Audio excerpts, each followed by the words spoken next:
सबसे पहले तो आप सभी को मेरी तरफ से नमस्कार।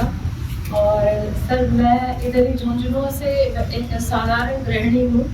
और मेरा पहले क्या था कि मैंने 3 साल आकाशवाणी में काम किया था जब कॉलेज किया करती थी मैं। और उसके बाद मेरे जॉब में सिलेक्शन हुआ था, लेकिन उसके बाद क्या गांव में आप जो लेटर होता है कॉल लेटर, वो डाल के रख लेते थे। तो किस्मत कुछ ऐसी ही थी, तो वो रह गया। उसके बाद मैं मेरी गृहस्थी में आ गई, मेरी छोटी इसमें शादी हो गई थी। और फिर आया टिकटॉक, फिर कोरोना आया। मैंने कोरोना में एक वीडियो डाला था टिकटॉक पे जो जमात पे था। तो मैंने वो क्या कि देखिए, आपका नॉलेज होना चाहिए, आपको पूरा सर्च करना चाहिए कि जिस चीज़ को आप बोल रहे हैं वो सही है क्या।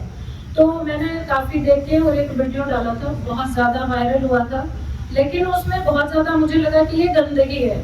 बहुत से लोग उसमें मुझे ट्रोल करने लगे थे, जबकि मेरी बात सच थी। तो मैंने अपनी आईडी डिलीट कर दी, मुझे टिकटॉक पसंद नहीं आया, सीधी सी बात है। तो फिर उसके बाद मैंने इंस्टा चलाया। इंस्टाग्राम पे मैंने नॉर्मली अपनी पोस्ट छोटे छोटे कोटेशन पर शुरू की थी। फिर क्योंकि मेरे अंदर एक स्किल है, मैं डिबेटर हूँ। कॉलेज टाइम में मैंने डिबेट किया है खूब, और अच्छे मैंने फर्स्ट सेकंड थर्ड पोजीशन ली है इंटर कॉलेज कंपटीशन में। फिर सर मैंने काफ़ी साल बाद बीएड किया। मेरी शादी के 8 साल बाद मैंने बीएड का एग्ज़ाम दिया। झुंझुनू में मेरी 119वीं रैंक थी। और मुझे चैलेंज एक्सेप्ट करना बहुत ज़्यादा पसंद है। मेरे को कोई चैलेंज करता है तो मुझे लगता है मैं कोशिश तो करूँ। अगर मैं कोशिश करूँगी तो ये 100% नहीं तो कुछ तो सीखूंगी मैं।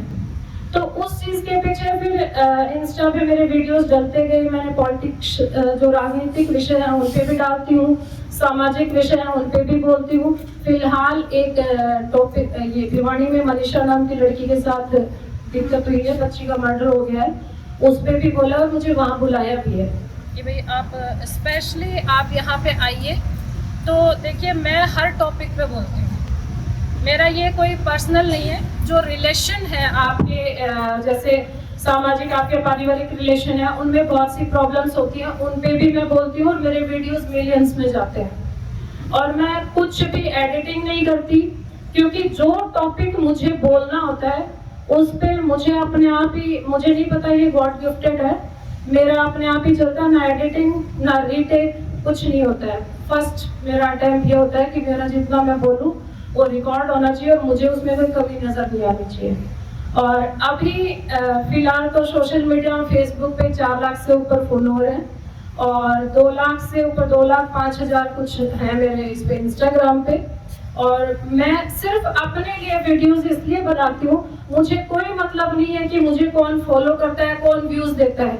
जो गलत है मैं उसके खिलाफ आवाज उठाती हूँ, और उसके लिए मुझे कई बार धमकियां भी मिलती हैं। और मैं उन धमकियों के खिलाफ बिल्कुल बोलती हूँ कि अगला वीडियो आप पे इसी टॉपिक पे आएगा, आपको जो करना है कर लीजिए। एक सामान्य गृहिणी हूँ और मैं नहीं डरती हूँ किसी से भी, क्योंकि मेरी बात मैं इतना तोल के बोलती हूँ कि अगला कमी नहीं निकाल सकता। और अगर मेरी कभी कोई गलती से कमी होती है तो मैं उसे एक्सेप्ट करने में भी झिझकती नहीं हूँ, बिल्कुल एक्सेप्ट करती हूँ कि हाँ, ये पॉइंट मेरा गलत हो सकता है। वो भी पूरी तरह से गलत नहीं होता है, क्योंकि लोग एक तरफ से सोचते हैं। सिक्के के 2 पहलू होते हैं और एक शब्द के बहुत से अर्थ निकलते हैं, तो सब अपने अपने हिसाब से अर्थ निकालते हैं। तो इसलिए मुझे सोशल मीडिया, निवेदन है कि आप अपना इंस्टाग्राम हैंडल और वो बताएं, ताकि हम सब उसको जिन्होंने फॉलो नहीं किया रखा वो भी आज फॉलो करें। हाँ, तो मेरा जो फेसबुक पे तो मेरा सरोज चौधरी नाम से है, और इंस्टाग्राम पे क्योंकि सरोज चौधरी नाम से बहुत से लोग थे तो मैंने अपना सरनेम लगाया सरोज पायल चौधरी। इंस्टाग्राम का मेरा ये कोई अंडरस्कोर डॉट वगैरह कुछ है नहीं, मैंने कुछ नहीं डाल रखा है, सीधे सीधे मैंने अपनी प्रोफाइल बनाई है। और मैं कोई हैशटैग की मोहताज नहीं हूँ। मेरी बात में, मुझे हर बात में ये होता है कि ये बात मेरी जिसपे मैं कॉन्फिडेंट होती हूँ कि निकलेगी। और वो वीडियो डालने के, मैं देखो आप लोग भी अगर सोशल मीडिया में है तो अपना वीडियो डालने के बाद खुद व्यू मत दीजिए, उसको फोन को बंद कर दीजिए। और मैं किसी के वीडियोस देखती नहीं हूँ। लोग सोचते हैं कि पूरे टाइम सोशल मीडिया में ही रहती है, पर मैं वीडियोस नहीं देखती हूँ सर। मैं अपना वीडियो डालती हूँ और मेरी एक और आईडी है, उससे मैं बहुत से मोटिवेटर हैं उनको, और जो लोग एक अच्छी छाप छोड़ते हैं मैं उनके वीडियोस देखती हूँ। मैं नहीं देखती ये जो नंगा नाच है, समाज को जो भ्रष्ट कर रहा है उसके मैं सख्त खिलाफ हूँ। ये जो लड़कियां एकदम अपनी संस्कृति को भूल के, जो संस्कार हमारे समाज के अच्छे हैं, हमारी संस्कृति इतनी प्यारी है कि उसको विदेशी लोग भी फॉलो करते हैं, और हम क्या कर रहे हैं, उसको छोड़ रहे हैं। और हम विदेश वाली है वो एक्सेप्ट तो कर रहे हैं, हम खुद भी लाइफ में उसको लाने की कोशिश कर रहे हैं, लेकिन जो हमारा मेंटली जो सोच है ना लोगों की, वो वही है। राजस्थान में आप देख लीजिए, आपके आसपास लोग होंगे, आपको बता दूं उनके घर में जींस टॉप में लड़कियां लेके सब रहेंगे, कपड़े पहनने पे कोई दिक्कत नहीं है, लेकिन आप कपड़े पहन रहे हो तो आपकी सोच मिट्टी के नीचे दबी हुई है। इतनी गिरी हुई सोच होती है कि मैं खुद इस चीज को झेल चुकी हूँ समाज में। मेरा जो पीछे की पृष्ठभूमि है, मेरे पापा आर्मी में कैप्टन से रिटायर्ड है, और पूरा स्टाफ जो पुलिस स्टाफ ही है मेरे घर में, जॉब वाले हैं सब। तो मुझे कभी रोक टोक का सामना नहीं करना पड़ा अपने मायके में, और ससुराल में भी ईश्वर की कृपा से सब पढ़े लिखे टीचिंग लाइन वाले मिले, तो यहाँ भी मुझे प्रॉब्लम नहीं हुई। और सीधी सी बात है, कुछ चीज़ों में आपको अपने कदम आगे लेने पड़ते हैं। टांग तो आपकी हर जगह खींची जाएगी, मेरी भी खींची जाती है। शुरू में वीडियो बनाए तो लोगों ने मुझे बोला कि ये तो वीडियो बनाती है, फिर मुझे था कि मैंने गलत कुछ नहीं किया। फिर अपने पेरेंट्स से मैंने थोड़ी सी सलाह ली।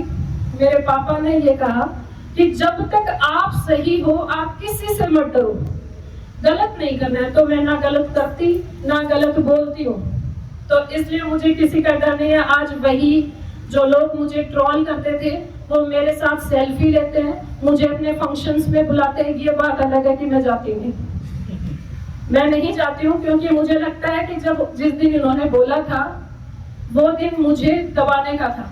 कुछ भी बोल देते थे कि भाई ये ऐसे ही है ये तो मुझे लगता था मैं वेल एजुकेटेड हूँ, भाई मैं ऐसे ही तो कैसे हूँ। तो अब तो मेरे लिए एक स्टेटमेंट, वो मतलब सबसे बड़ा खुशी का दिन तीज महोत्सव, तीज वाला दिन था मेरे लिए। मुझे बुलाया गया और वहाँ मैं गई तो वहाँ वो आंटियाँ मिली जिन्होंने मुझे पार्क में ट्रोल किया था, और वहाँ उनको मैंने ये जवाब दिया था कि एक दिन आप है ना मेरे को बोलोगे कि बहुत अच्छा कर रहे हो। और उन्होंने फिर ये मेरी लाइव में बोला कि ये हमारी कॉलोनी की सबसे शार्प माइंडेड लड़की है और बहुत अच्छा बोलती है, इसको सब फॉलो करो। तो देखिए मैंने अपना गढ़ जीत लिया है। अगर आप सही हैं, आपकी बातें सही हैं, आप किसी को कोई थोड़ा बहुत भी मोटिवेट कर पाते हैं तो करिए। अच्छी चीजें बहुत हैं, सोशल मीडिया आपको बहुत अच्छा प्लेटफॉर्म मिला हुआ है, आप इसको सदुपयोग कीजिए। इसमें मैं सिंगिंग भी करती हूँ, मैं डांसिंग भी करती हूँ, मैं डिबेटर भी हूँ, और सामाजिक जितने भी रिश्ते हैं उनको मैं जानती भी हूँ बहुत अच्छे से। जिंदगी में वो कहते हैं ना, बादाम खा के आपको दिमाग नहीं आता है, ठोकरें खा के आता है। तो मैंने कभी सपोर्ट नहीं लिया ऐसे कि आज मेरे लेडीज को ये हो जाता है, प्रेग्नेंट होती है, कभी आजकल 9 महीने दवाइयाँ चलती हैं, वो कहती हैं भाई हमारी सेवा करो। मैंने कभी नहीं कहा किसी से, मुझे प्रॉब्लम थी, इश्यूज थे, तो भी मेरे को ये लगा कि नहीं हम हैंडल कर सकते हैं। तो आप अगर कोई चीज आपके सामने है, दिक्कतें हैं, सॉल्यूशन आपके पास है, दूसरों के पास हाथ मत फैलाइए। मैंने तो नहीं फैलाया, और मैं सोचती हूँ मैंने हाथ नहीं फैलाया, और आज मैं इतनी मजबूत हूँ कि मैं कितने भी लाख लोग बैठे हो मैं उनके सामने बोल सकती हूँ और अपनी बात को रख सकती हूँ। Thank you so much.